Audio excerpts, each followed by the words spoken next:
When it comes to firefighter, no one is trying to kill us. It's chemistry and physics. There's no bad guy on the other side of the coin. We started calling every firefighter occupational fatality a line of duty death. Am I special because I die doing my job? I don't think so. And no job performance criteria that say you are expected to die doing this job. You don't change culture, you change behavior. Society needs to change how it thinks and feels about fire death. When a civilian dies, it's not an act of God. And when a firefighter dies, it's not part of the job. Something went wrong. Welcome to Respond Resilience. Along with Dr. Stacy Raymond, I'm David Dashinger. Most people in the fire service understand the job, the calls, the culture, the brotherhood, sisterhood, the cost. But what fewer people understand is the system that produced all of it and why that system keeps generating the same preventable outcomes decade after decade. Dr. Burton Clark has been asking that question since 1970. So today we're going to get into the culture that makes that truth so hard to act on, from the firehouse to the state house, from the social to the political to the psychological. This episode is brought to you by Fight Camp. Real training on your schedule. Head to joinfightcamp.com/RR and use code RR10 for 10% off. This episode is brought to you by the First Responder Center for Excellence. Because even the best of us face unexpected challenges. They've got the tools, the training, and the resources to keep you strong, safe, and resilient. Equip yourself at firstrespondercenter.org. We invite you to like and subscribe, YouTube Responder Resilience, Facebook Responder TV. We're on LinkedIn, Apple Podcasts, and Spotify, and our website is respondertv.com. We'll be right back to speak with Dr. Clark after this. Ask a first responder who they are, and you're likely to hear, I am a police officer. I am a firefighter. I am a paramedic. I am a 911 communications operator. not, I do this work, but I am this job. Ask a clinician why they work with first responders, and they may say, There's no higher calling than helping the helpers. join us in shaping a culture where mental health, wellness, and leadership are prioritized, not whispered about, where support is a sign of strength, not failure, and where no one has to carry the weight alone. Welcome to Responder Resilience. We shine a spotlight on the unseen battles of first responder reality and celebrate the powerful wins that come from the grit of post-traumatic growth. We understand the culture, honor the trust, and bring you conversations from the changemakers passionate about helping first responders come home whole. With your hosts, Retired Lieutenant David Dashinger, Dr. Stacy Raymond, and Bonnie Rumley, LCSW EMT.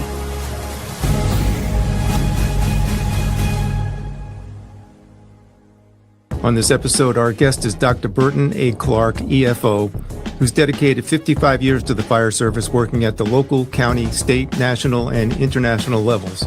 He served as a firefighter in Washington, D.C., assistant fire chief in Laurel, Maryland, operations section chief for DHS FEMA during national disasters, and management science chair at the National Fire Academy. Dr. Clark has published more than 200 articles, lectured around the world, served on 20 doctoral dissertation committees, and is the co-author of the Firemanship Merit Badge book for the Boy Scouts of America. He's the author of 2 books, I Can't Save You, But I'll Die Trying, and I Can't Save You and Don't Want to Die Trying. We'll get into the distinction there. And in 2021, he was inducted into the National Fire Heritage Center's Hall of Legends. 2025, he was named one of the 20 influencers by Fire Safety Journal Americas. Dr. Clark, welcome to Respond to Resilience. I'm delighted and happy to be here. What a great opportunity. Thanks, Dave. So, Dr. Clark, you've been in the fire service since 1970. That is a long time. So I'm very impressed. How do you see the American fire culture today compared to when you began? Like, where was it and where is it going now? Well, we are light years away from where we were in 1970. Mm-hmm. And you got to realize in 1970, we rode on the back step of a fire truck. There was no NOMEX. There was no smoke alarms for the home. There were no women in the fire service. So it was a totally different place than we are now. And that's the normal, natural process of change. Mm-hmm. Everybody has to go through All human existence goes through that change. My dad was actually a firefighter in the Army, in the military, along with being a demolition expert, a cook, and a police officer. And he was at Pearl Harbor when it was attacked. Wow. So he had a fire service experience from 1941. But that's a different time than when I was in. So that always happens. So we're always evolving and changing. So the question is, where does that change come from? What happens to it? And not only was I living being a firefighter, but I brought with me into the fire service another whole set of cultural norms. Mm-hmm. I started out very young in the YMCA system in their Learn to Swim program. Mom took me there when I was a little kid. Mm-hmm. And couldn't swim, but I had an advantage in that I was the tallest kid in my class. And the kids that came after me were even shorter. So the instructors asked me if I would stay over. You see, I could stand up in the deep end, in the shallow end, and my head was out of the water.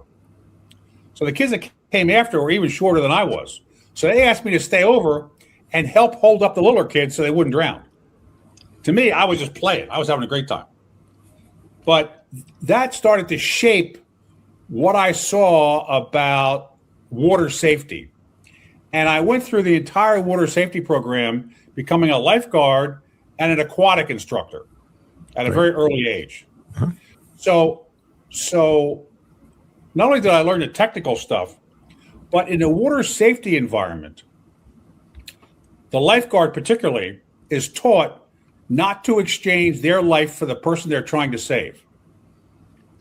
All right, you're taught to actually let the person you're trying to save to go unconscious and then pull them in, because they will try to drown to save the rescuer. And we don't want the rescuers to drown. There's no national monument to lifeguards that drowned, because lifeguards are not supposed to drown. It's not part of being a lifeguard. Something went wrong when the lifeguard drowns. So I was brainwashed with that, and I taught that for years.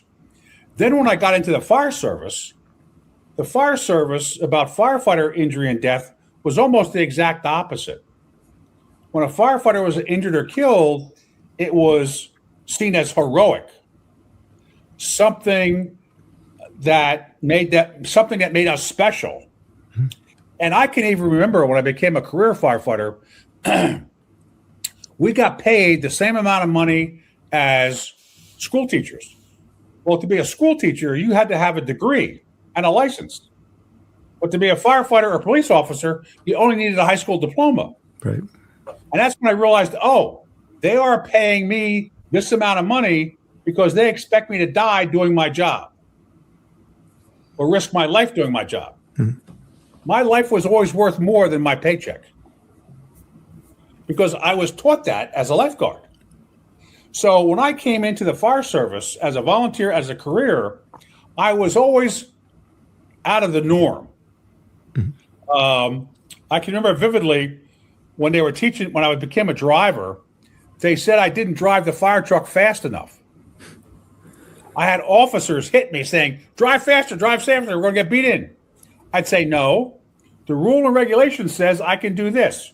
You can't make me violate this rule and regulation. I am not driving faster. That just increases our risk for no reason. But they knew I was right. They couldn't get rid of me because I was following the rules and regulations. So from the beginning, that made me an outlier.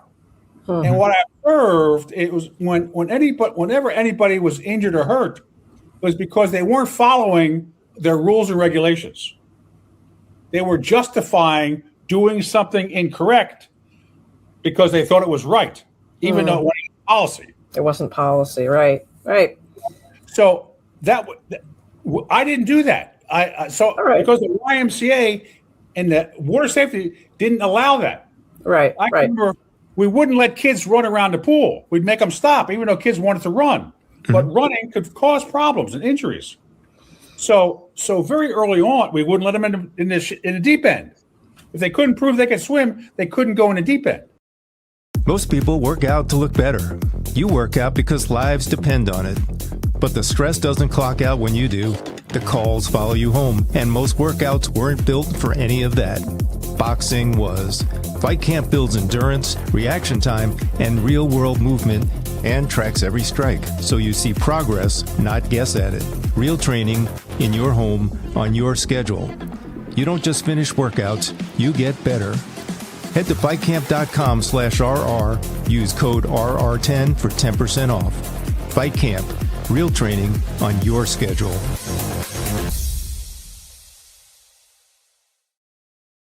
So, Dr. Clark, you being a rule follower, did you see within the fire service that improved? It has. It's gotten much better. It's gotten a lot better because interesting enough, I was at a conference with former fire chief Alan Brunosini one time, and we were standing outside a hotel, and I said, Chief, how are we going to get the fire service to change its belief about firefighter fatalities? And I said, well, Bert, we've already started doing it because it's not heroic to die at a hazmat incident anymore. So we have changed our behavior at hazmat incidents. Nobody rushes in when they see the placard methyl ethyl bad stuff, right? Because that is not a heroic act. We stand back, we deny entry, surround, call in the hazmat team, and that's okay. So we know how to do things if we choose to do it the right way. Right. But there has to be that philosophical, psychological, and cultural shift. Right. We do it a lot when it comes to social issues. For example, if you touch another firefighter inappropriately, they could fire you on the first offense. But you can violate safety rules all day long and nothing happened to you. So why do we understand one violation is unacceptable and yet we allow the other violation? Now, society also understands this. There was a case, it was a volunteer fire department. A gay couple moved in next door to the firehouse. And some of the firefighters always harassed this gay couple. Well, finally they had enough and they sued. The fire department had to pay $4.4 million in settlement to this gay couple. Because society says you cannot, harass gay people. But society has not forced the fire service to put our seatbelt on yet. Right? So that's how it's a philosophical, psychological, and cultural issue in almost anything we think about. Right. And so, you bring up a great point because in some ways the fire service has made huge strides in terms of safety and, wellness and all that. But the seatbelt example, like, why are we so good at changing some things and not good at changing others? Where's the difference? Well, and in my work, I try to answer that question too. So I based my culture work on Dr. Edgar Schein at MIT. And Schein talks about when you go into an organization, number one, Schein says you don't change culture, you change behavior. Because culture is this abstract kind of thing. Right. It's like it's between your ears and your heart, in the ether. But you can see how all those things impact people's behavior. Behavior is observable. So Schein says organizations have 3 levels of culture. You talked about the artifacts. Those are things you can see and touch. In the fire service, we have a fire truck. It used to be pulled by hand. Then it was pulled by horses. Now it's pulled by steam engine. Now it's pulled by motorized apparatus. So we have that. Then there's the espoused beliefs. Those are the things we write down as why we exist and why we do things. That's why we have personal protective equipment. When I first started, our personal protective equipment was a duck coat and a metal helmet and rubber boots. Well, as technology got better, our gear got better, right? But that doesn't mean we actually use it. So there has to be that other thing. But then those are the easy things in an organization. The hard stuff, he says, are the underlying driving forces he refers to this as the DNA of an organization. And DNA is made up of genes, and the genes are what tell the entity how it's supposed to behave. So that's when I tried to figure out, okay, what's the underlying genes that drive firefighter behavior and a larger fire culture? And I came up with 6 genes. And Shine says this DNA is passed down generation after generation after generation. So in my thinking, I went back to Ben Franklin, and I said, okay, what was driving Ben Franklin's behavior at that very specific level that still transitions into today? And I came up with these 6 genes: fast, close, wet, risk, injury, and death. Those 6 genes account for all of our behavior. Mm-hmm. Now, most of the time, that behavior is good. Smoke alarms are a perfect example of how society has reduced death in home fires because we've discovered smoke alarms and got them in people's houses. Mm-hmm. I was part of that process to get smoke alarms into people's houses. That's great. The fact that we have enclosed cabs today, as opposed to riding on the back step, mm-hmm. that's great too. Right. Okay. But at the same time, in that period, we started calling every firefighter occupational fatality a line of duty death. So if something's a line of duty death, to me, that says it's part of the job. Mm-hmm. Industries call them occupational fatalities. Right. Because occupational fatality is always 51% the responsibility of the employer, and they are preventable. Mm-hmm. Because as the employer, I control your behavior. If you die, I did not control you properly. That's a fundamental different construct.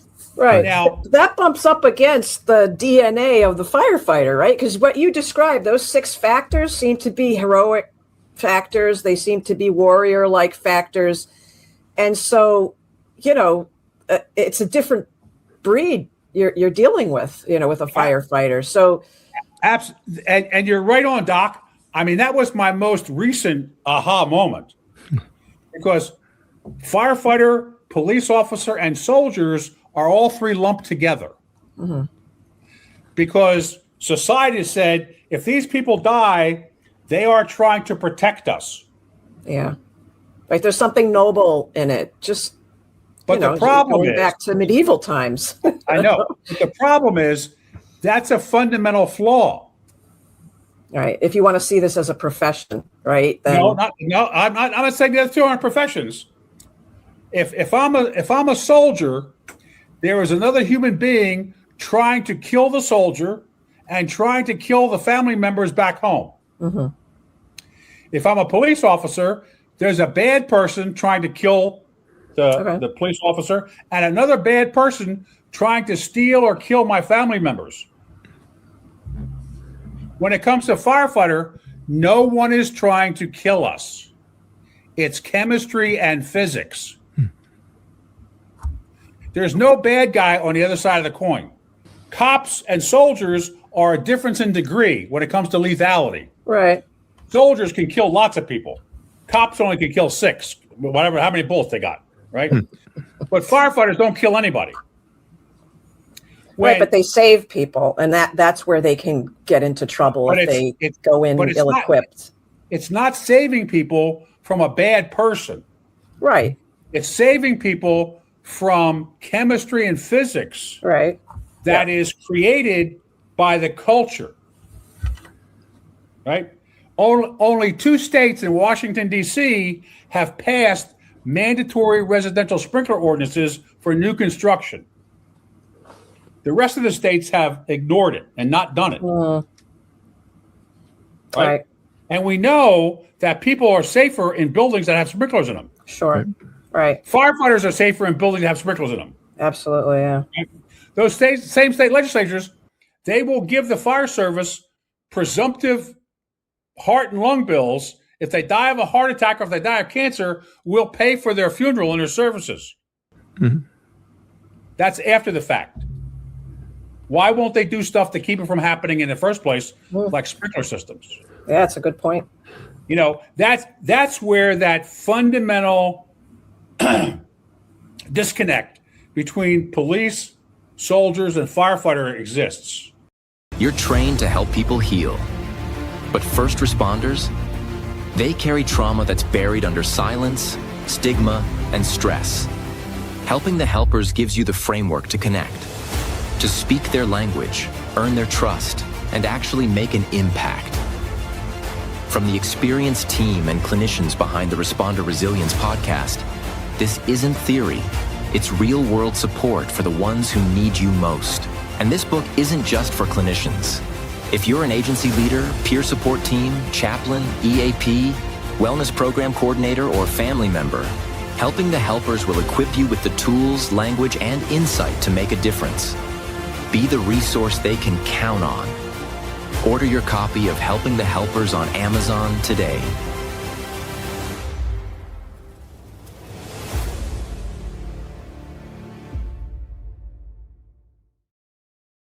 So one of my most recent essay in there, it says we're not cops and we're not soldiers. We have to get rid of that notion. I said one of the first times I said that, it was the old days, and Twitter just came out, and I said, when we compare a firefighter death to a soldier's death, we are insulting the soldier. That was my first quote ever tweeted. But I believe that. Because a firefighter death is not like a soldier's death. We may want to think it is, but it's not. Okay? It's a difference in kind, not a difference in degree. It's a difference in kind. So that's how easily it's being lulled into this dysfunctional thinking on almost anything the fire service does. Because we're comparing ourselves to somebody else, and that's not a fair comparison, because we're not like that. It's a different kind of thing. Right. And then just recently, they declared firefighter suicide as eligible for line of duty death benefits. And the reason they did that is because when January 6th happened, and a police officer died from suicide after that, the police group ran to Congress and said, we want this person's death classified as a line of duty death so they get death benefits. And the fire meter said, we want that too. So they made it retroactive. But they never went to the American Psychiatric Association or the American Psychology Association to ask if that was potentially a dangerous decision to increase the number of actual suicides. Yeah. So elected officials, they'll give you money all the time when you die, but are willing to change the system so you don't die, because that usually takes more money. That takes more rules and regulations. So, as you pointed out, the fire service has advanced with regard to physical safety. So, there still is an issue with suicide and post-traumatic stress. So, what are your thoughts on that and how to remedy that? Well, you have to realize I am not a psychologist. I don't study that directly, so I have no professional knowledge about that. But this is my observation. So, one of the things I learned about is that in the field of psychology and psychiatry, there's such a thing as a psychological autopsy. And that's where they actually go in and do a post-mortem to look at this person's life. Yes. As to see if there's any indicators as to what the issues were leading to that. Yes. Well, I can't find anybody in the fire service doing that. Yeah, they do it in police. And they do it in the military. But we don't do it in fire. Yeah. Well, so until we make the decision that we are going to use these tools on us specifically, we're just guessing. Sure. Now it's professional guessing, and it's the best we've got, but it's guessing.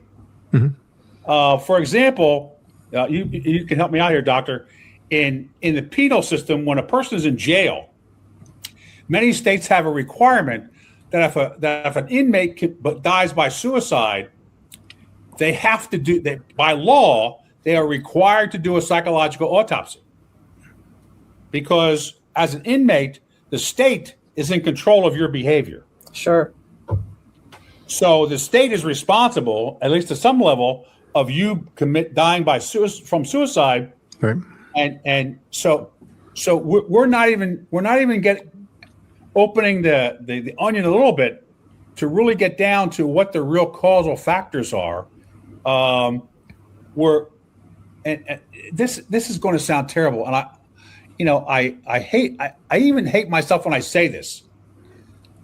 But when I wrote this in my first article I ever wrote, when the fire service says firefighting is the most hazardous occupation, are we complaining or are we bragging? That goes to that philosophical, psychological, and cultural underpinning. Am I special because I die doing my job? I don't think so. That's no in no job performance criteria to say you are expected to die doing this job. That's something that society has accepted because they feel bad when one of their members passes away. And I wonder if there's, I don't want to get off too much into the weeds, but there is within the Bible, it says, it's not, this is a paraphrase, but there's no greater sacrifice than to lay down his life. That's it. Lay down his life for his fellow man. And I wonder if that's in the back of the minds of people that sign up for the military or fire, or police. Absolutely. And at every fireman's funeral, they refer to that in the ceremony. Mm-hmm. But does that make it right? That's what I question. Okay. Especially when you look at the actual conditions where that firefighter died. Right. Like if there weren't sprinklers, if there were not smoke detectors, if he went in without, all of the, he or she went in without all of the equipment that they needed. Sure. Right. They weren't following their own rules and regulations. If they went to the call without their seatbelt on, the dominoes are already falling over. Mm-hmm. That to me, that doesn't seem very heroic. And right. It's risk taking. It's risk taking. And there may be, psychological, rationale behind that. Oh, but, yes. Right. Yeah. We put that into people's heads. Right. The firefighter wears their seatbelt going to work. The firefighter would never let their kids be in their car without their car seat, seat on. Right. But at the same time, so what happens when they cross onto that fire floor where the bells go off in the firehouse? Where does that psychological, philosophical, and cultural disconnect take place? That I think is a fundamental challenge.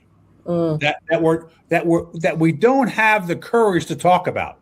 Even in the military. In the military, there's different levels of dead. There's KIA, killed in action. On the list, there's a dagger with a line through it, making a heart.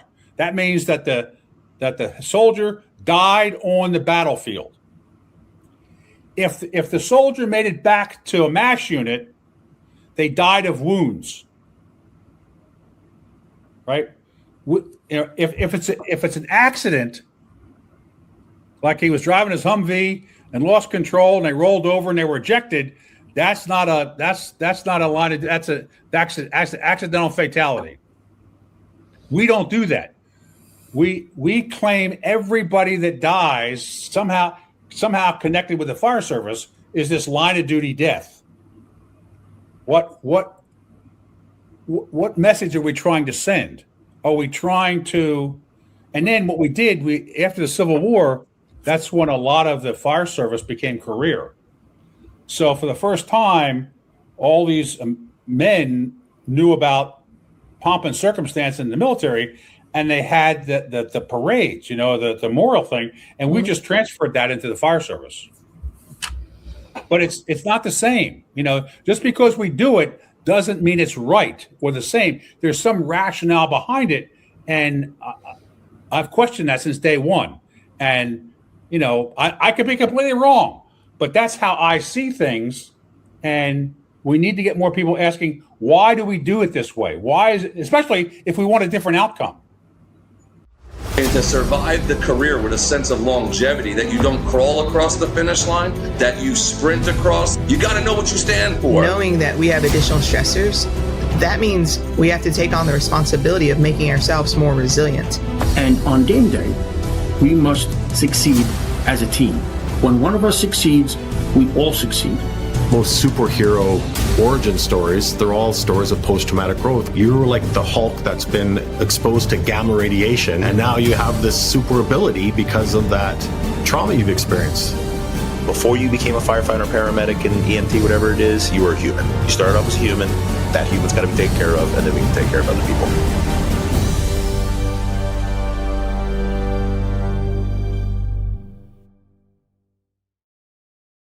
I'd like to tie all that into your books because as we were discussing offline, you started with one book with a title that was "I Can't Save You, But I'll Die Trying," and then this was the first book. Okay, and then 5 years later, you changed the title. Got the Fallen Firefighters Memorial on it, and as much as I love the fire service, I feel sorry for everybody that's name is on there. But when I was at the Fire Academy, one of the things I did, I created the National Fire Academy Executive Fire Officer Outstanding Research Award wall, which was in J Building, because we gave an award to the best research projects. Put your picture and your title on there, and I created that monument or that plaque, that thing, to counteract this. What does the fire service hold up as its highest level of achievement or goal?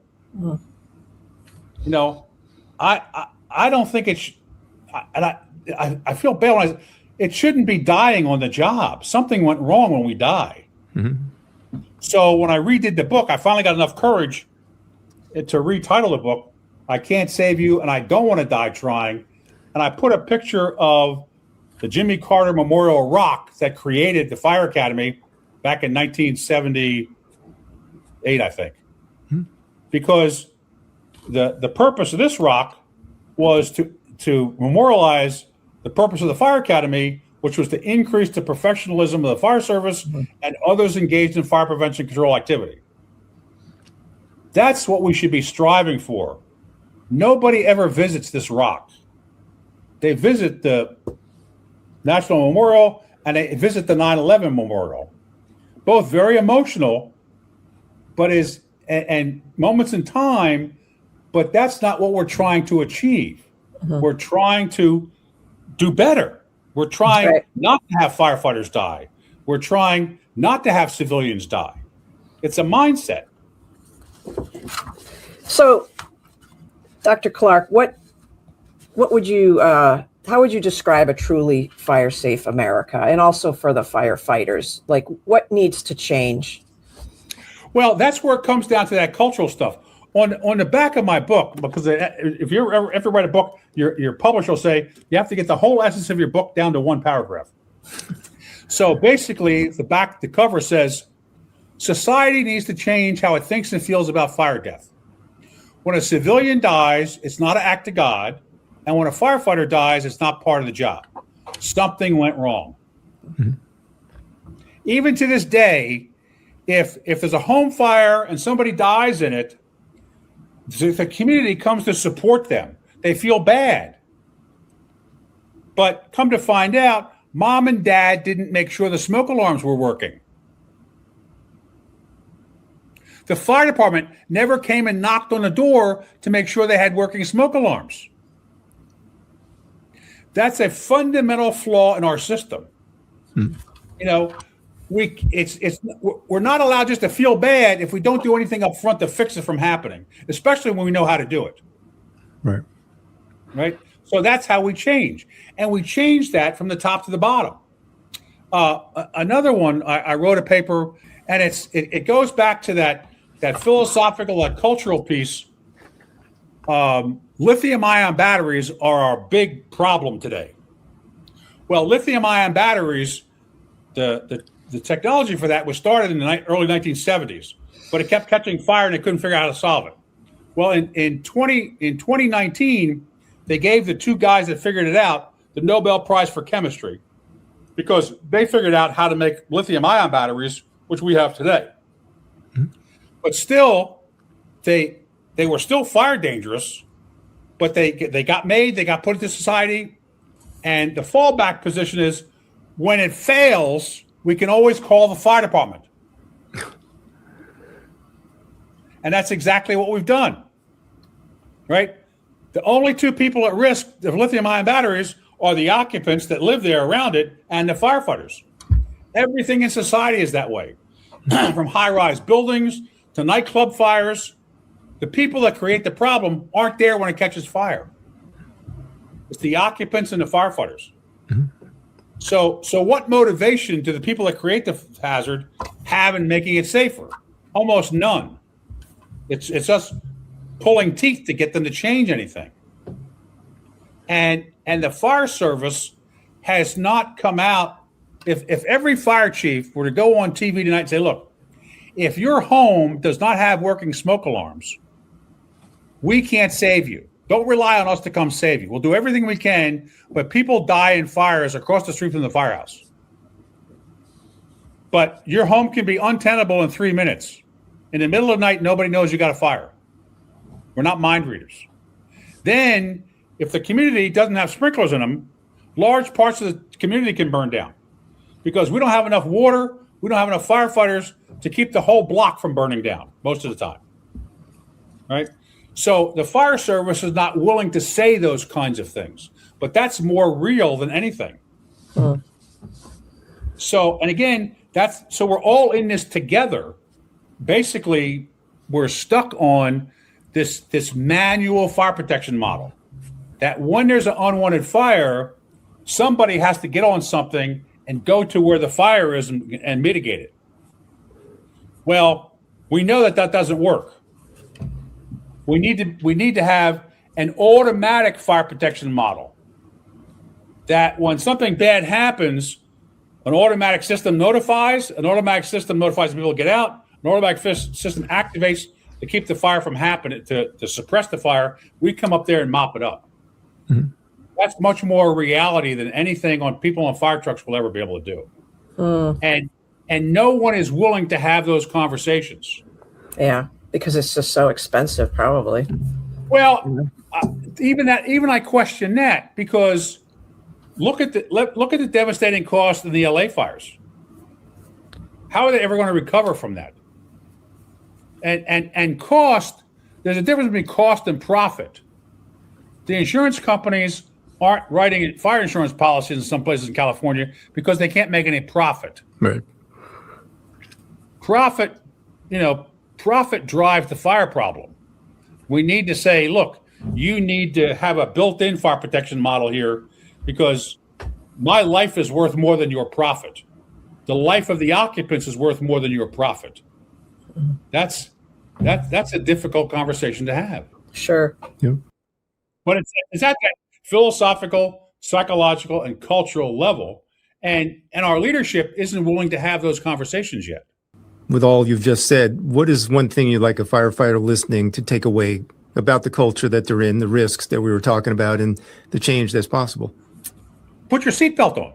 I mean, I hate to bring all this heavy-duty stuff down to the basics, but at the individual firefighter level, they make those philosophical, psychological, and cultural decisions every day.